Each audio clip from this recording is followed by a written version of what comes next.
Court में उसमें बोलना उचित ही नहीं है। कोर्ट सर्वोपरि है और न्यायालय जो आदेश करे वो मान्य है। बस मेरा इतना जरूर निवेदन है, जो भी मेरा अपनी स्वयं की तरफ से मानना है इसे, कि हम लोग सारे भेद मिटाना चाह रहे हैं। सभी लोग, इस केंद्र सरकार ने आदरणीय मोदी जी के आने के बाद में सभी समाज और जाति वर्गों को साथ लिया है और सामूहिक रूप से सबका विकास हो रहा है और सारी खाई अब खत्म हो गई है, सारे भेद खत्म हो गए हैं। कोई किसी प्रकार की किसी आपस में किसी प्रकार का मतभेद विवाद ऊंचा नीचा कुछ रहा नहीं है। मेरा मानना है कि अब समान रूप से सबको जब अधिकार मिल चुका है, समान रूप से सब हम लोग इस देश के विकास के साथ हैं, तो अब किसी प्रकार का इस प्रकार का कोई मतभेद न हो, उसके लिए उचित है। साथ ही जो कोर्ट में मामला चला गया है, तो कोर्ट का जो फैसला होगा वो मान्य होगा, इंतजार करना चाहिए। सम्मानीय न्यायालय जो भी आदेश देगा उसके बाद आगे चर्चा करनी चाहिए। आज आपने विषय उठाया है लाउड स्पीकर्स को लेकर, कि शहर में जो लाउड स्पीकर्स लगे हुए हैं उनको लेकर आपने विषय उठाया। संपूर्ण राजस्थान की ये समस्या है। विविध क्षेत्रों से प्रतिदिन फोन आते हैं, बहुत सारी माताओं बहनों के पत्र मेरी विधानसभा कार्यालय पे लिखे रखे हैं और उनका ये कहना है कि जो शहर में गिनती के लोग जो बच गए हैं, क्या हम लोग भी पलायन कर जाएं, क्या हम भी शहर छोड़कर चले जाएं, अन्यथा हमारे बच्चों की जो अध्ययन में बाधा आ रही है, जो बड़े बूढ़े बुजुर्ग बीमार पड़े हैं, या हम लोगों को 5 टाइम बिना हमारी मर्जी के हमें सुनना पड़ रहा है, वो हम सुनते रहें। और विशेष विशेष त्योहारों पर, उत्सवों पर कार्यक्रम जो होते हैं उन पर लंबे लंबे तार लगाकर पूरी गली और मोहल्ले में लगा दिए जाते हैं, जिससे कई बार समस्या और ज्यादा उत्पन्न होती है। कईयों को माइग्रेन की प्रॉब्लम है और जो उसकी मापदंड है स्पीकर को चलाने के, उसका जो उसको नाप कर चेक कर लीजिए वो कितना तेज गति से किया जा रहा है। पहले 4 लगे होते थे, कई कई जगह 6, 8 और 10 लगा दिए जा रहे हैं और मीनार की ऊंचाई बढ़ाई जा रही है। कल को बिना नियम कायदे के जिस प्रकार से मीनार बनाई जा रही है, कल को दुर्घटना घट सकती है, वो गिर सकता है, बीच बाजार में नुकसान किसी का हो सकता है, तो उसकी भी चेक करिए कि ये किन नियमों से बन रही है।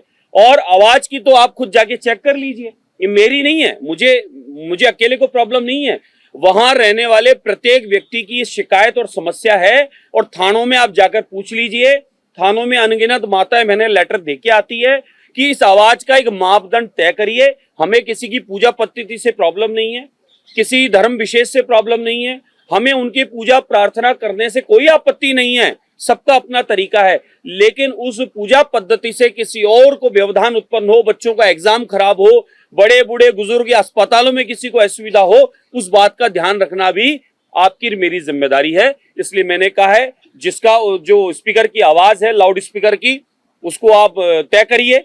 दिन में 5 टाइम आप जो उसको जो चलाते हैं उसकी नियम कायदा फॉलो करिए।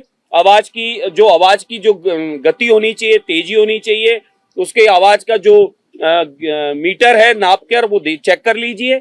अगर उसकी आवाज जिस तरीके से बढ़ती जा रही है तो मानता हूं शहर में जो लोग रह रहे हैं वो और आगे तेज गति से जाएंगे, अशांति का वातावरण होगा और वो लोग शहर छोड़ देंगे, वो हमारे लिए ठीक नहीं है।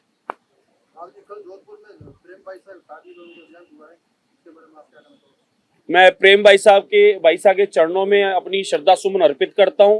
वह अध्यात्म जगत में और जिस प्रकार से कथा भागवत सत्संग के माध्यम से लाखों लोगों को उन्होंने अपने सत्संग से जोड़ते हुए लोगों को सतमार्ग दिया, लोगों को गो सेवा, पक्षी सेवा और जीव जंतु सेवा, नर में नारायण, उस बात का उपदेश देकर धर्म को, सनातन को, संस्कृति को बढ़ाने का काम किया। ऐसे विरले ही संत हमारे लोगों के बीच मिलते हैं। ऐसे ही संतों में से एक हमारी बाईसा थी। बाईसा को मैं चरणों में प्रणाम करता हूं, उनके दिए उपदेशों को हम सब लोग लेके आगे चलेंगे।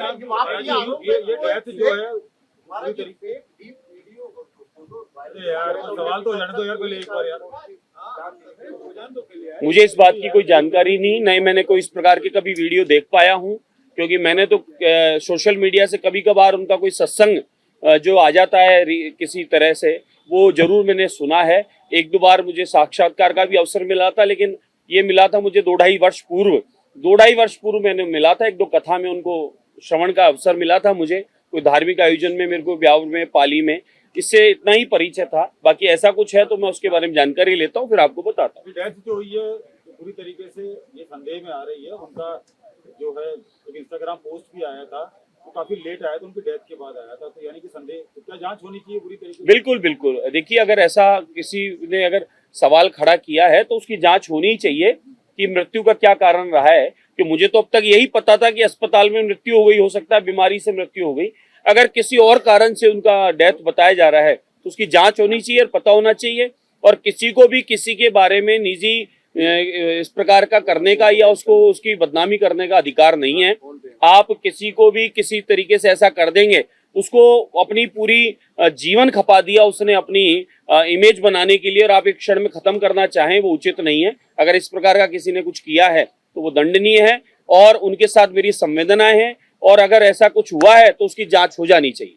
कि भारत यूजीसी का निर्णय तो आएगा कि पूरे देश में खासतौर से ब्राह्मण समाज आंदोलित केस के आने वाले जो रूल्स रेगुलेशन से। देखिए अभी योगेश जी, ब्राह्मण समाज नहीं अपितु सर्व समाज एक है, सामूहिक है, संगठित है, और भारत जिस कदर विकास की ओर बढ़ रहा है उसमें सबका योगदान है। आदरणीय मोदी जी के नेतृत्व में एनडीए की सरकार और संपूर्ण देश का विकास ऐतिहासिक हो रहा है।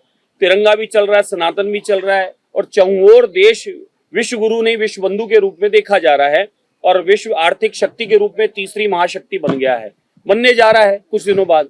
ऐसे में इस प्रकार का आपस में किसी प्रकार का आपस में ऊंचा नीचा होना या इस प्रकार से समाजों में किसी प्रकार से दो धड़ हो जाना वो उचित नहीं है। अभी सामूहिक सर्व समाज सनातनी हिंदू सब एक है और पूरा परिवार मिलकर इस देश के प्रगति उन्नति के लिए काम कर रहे हैं। इसलिए मेरा मानना है कोर्ट में चला गया है, न्यायालय का जो आएगा उसके बाद हम इस पर चर्चा करेंगे।